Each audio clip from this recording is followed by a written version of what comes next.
नमस्कार मंडळी, आज आपण बनवतो फोडणीतलं दही. तर फोडणीतलं दही बनवण्यासाठी कढईमध्ये साधारण 2 चमचे इतपत तूप छान गरम करून घ्यायचं आहे. तूप आपलं व्यवस्थित गरम झालं की यामध्ये अर्धा चमचा आपण मोहरी घालून घेणार आहोत. मोहरी छान तडतडली की यामध्ये अर्धा चमचा आपण जिरं घालून घ्यायचं आहे.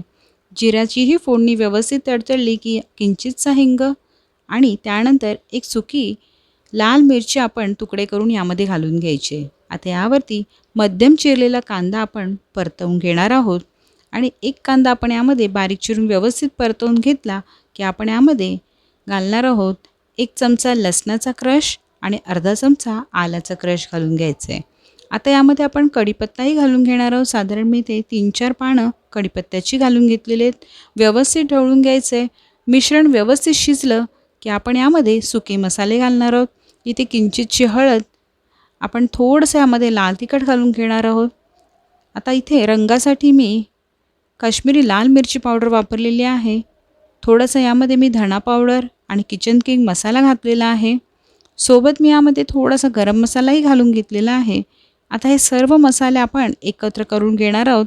आता इथे मी मीठ वापरलेलं नाही आहे, कारण मीठ आपण सर्वात शेवटी घालून घेणार आहोत. तर आता व्यवस्थित सर्व मसाले आपल्याला परतवून घ्यायचे आहेत. मसाले व्यवस्थित शिजले, एक 2-5 मिनटं आपण व्यवस्थित यांना परतवलं की गॅस बंद करून आपल्याला कढई गार करून घ्यायची. तर इथे आपले सर्व मसाले शिजून झालेले आहेत. आता कढई आपण गार केलेली आहे. तर यामध्ये साधारण 1 वाटी घट्ट दही घालून घेणार आहे मी. आणि दही आपण इथे जे घातलेलं आहे ते फ्रेश दही आहे, इथे आंबट दही घालू नका. तर आता व्यवस्थित आपण दह्यामध्ये ही फोडणी घालून ढवळून घ्यायचं आहे. आता इथे आपण चवीपुरतं मीठ घालून घेणार आहोत. तर आता एकत्रित आपण इथे मीठ घालायचं आहे आणि छान आता हे मीठ घातल्यानंतर आपलं फोडणीचं दही तयार झालेलं आहे. वरून कोथिंबीर घालून लगेचच ही डिश सर्व करा.